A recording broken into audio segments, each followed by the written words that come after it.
जय भारत बच्चों, आज मैं इस वीडियो के माध्यम से आप लोगों को जो हम कविता सिखा रहे थे मध्ययुगीन काव्य भक्ति महिमा, उसमें का दूसरा भाग जो है वो हम सिखाने वाले हैं।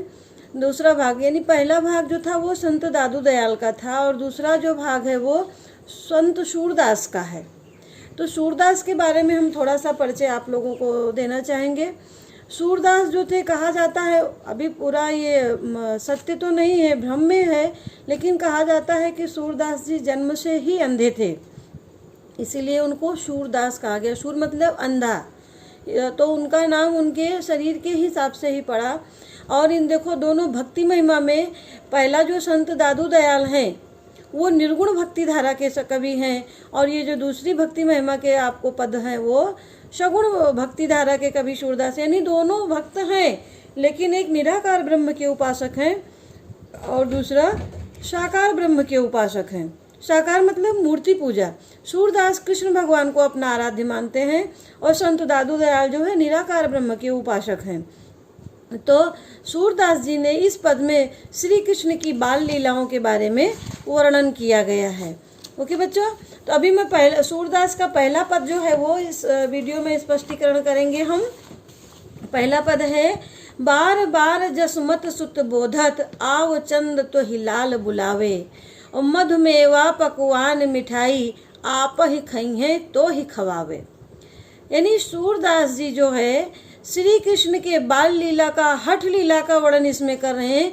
कृष्ण भगवान रो रहे हैं, बहुत जोर जोर से रो रहे हैं, और यशोदा माता उनको गोद में लेकर के चुप कराने का प्रयास कर रही हैं। और वो जो है बार बार जसुमत सुति बोधत, सुत मतलब पुत्र, बार बार यानी बार बार यशोदा मैया जो है अपने पुत्र को समझाती हैं। बोधत मतलब समझा रहे हैं कि आव चंद तो हिलाल बुलावे।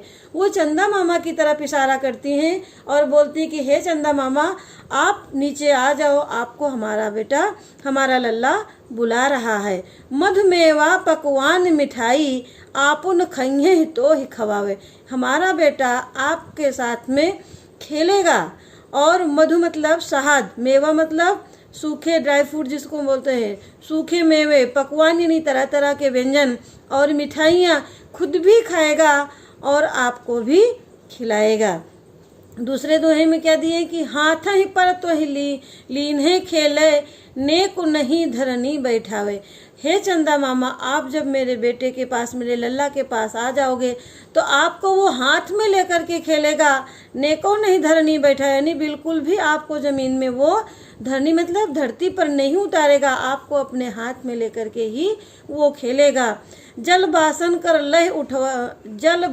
कर लय जो उठावल वत, याही में तू तन धरि आवे। जल बासन, यशोदा माता जाके एक बर्तन में पानी भर करके लाती हैं और चंदा मामा से कहती हैं कि इसी बर्तन के पानी में तुम आप रूप धारण करके, यानी शरीर का रूप धारण करके आ जाओ धरती पर।